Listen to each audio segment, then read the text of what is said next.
Hello everyone, welcome back to my channel IT का। अगर आपने किसी से कहा है that I am coming to this city, तो भला ही आपकी मेमोरी बहुत शार्प है लेकिन आपकी ग्रामर बहुत वीक है कि छोटा सा शब्द टू ऐड करने से आपने सेंटेंस पूरा चेंज कर दिया। हिंदी में जब भी हम फेमिलियरिटी शो करते हैं तब हम जाना पहचाना वर्ड यूज़ करते हैं, लेकिन इंग्लिश का विजुअल रूल बहुत सीधा है।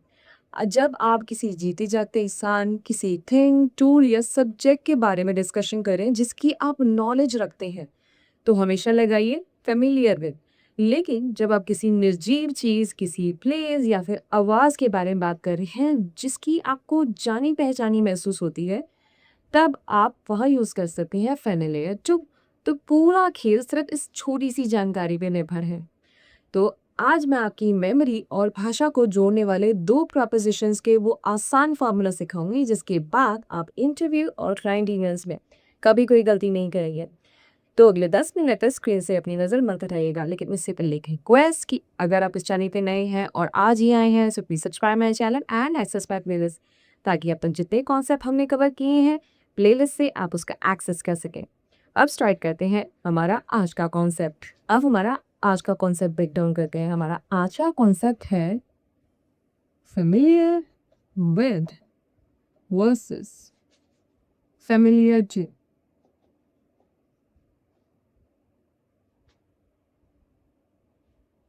ये वही कॉन्सेप्ट है जिसने मुझे कन्फ्यूजन में रखा था जब मैंने अपनी इंग्लिश कम्युनिकेशन की जर्नी स्टार्ट की थी।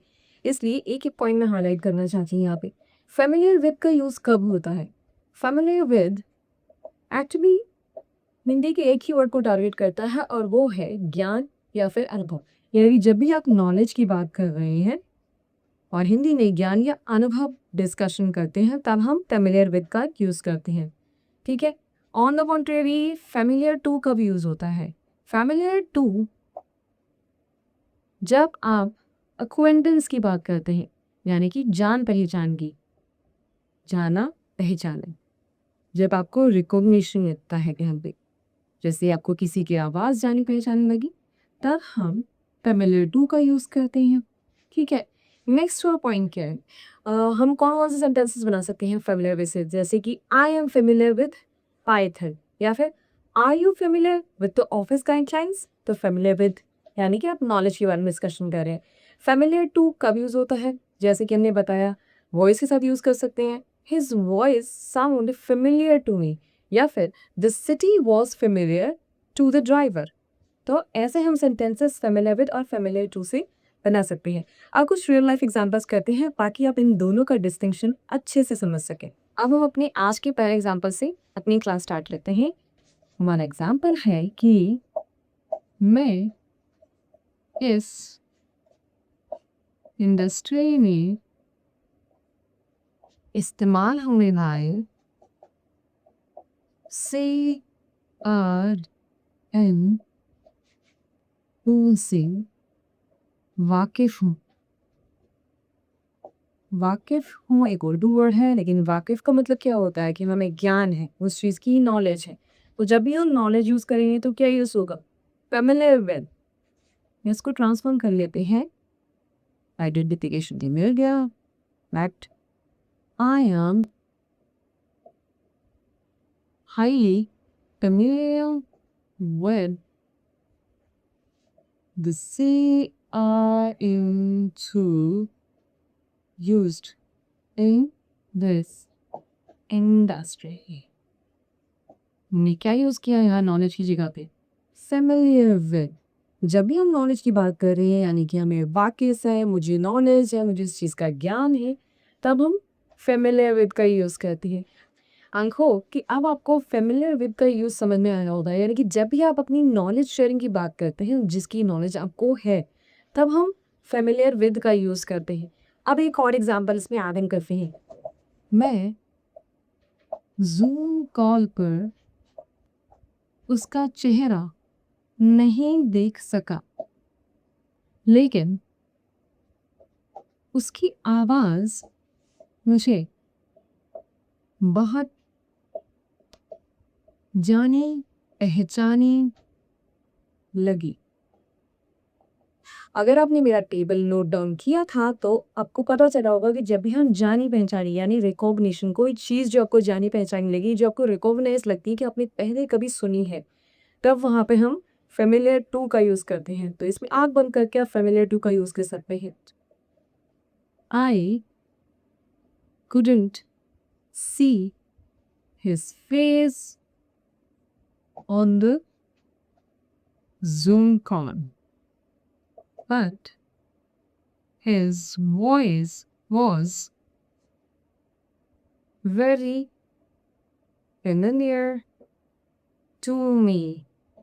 तो हमने क्या यूज़ किया जब हम रिकॉग्नाइज कर रहे हैं जो चीज़ हमें जानी पहचानी लगी?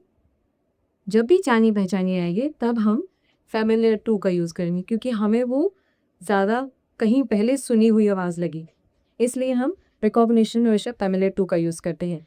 अब अपने आज के प्रो टिप पे आते हैं। अगर आप अभी कन्फ्यूजन में हैं कि कहाँ पे फेमिलियर विद यूज़ होगा या कहाँ पे फेमिलियर टू यूज़ होगा, तो आपको एक इम्पॉर्टेंट टिप याद रखने की ज़रूरत है जो 99% ऑलवेज करेक्ट होती है।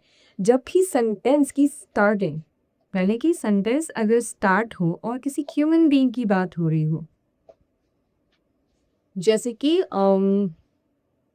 He is familiar with this office culture, तो जब भी ह्यूमन बीइंग से कोई सेंटेंस स्टार्ट होगा तब वहाँ पे क्या आएगा?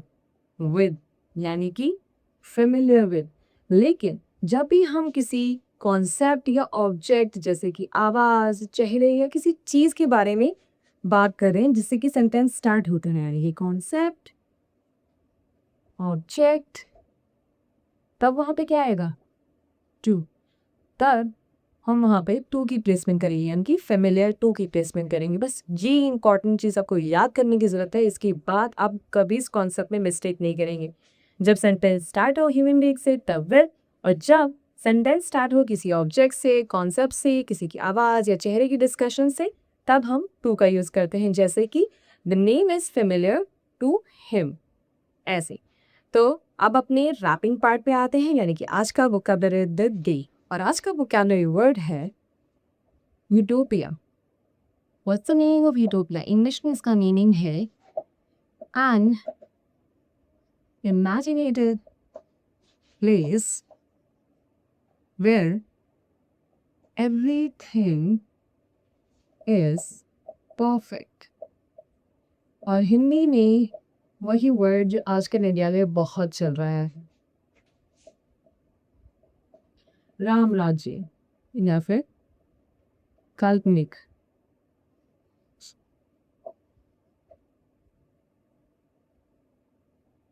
काल्पनिक ज़मीन।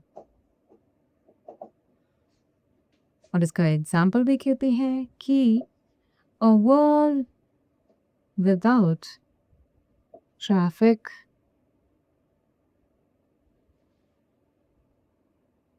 and completely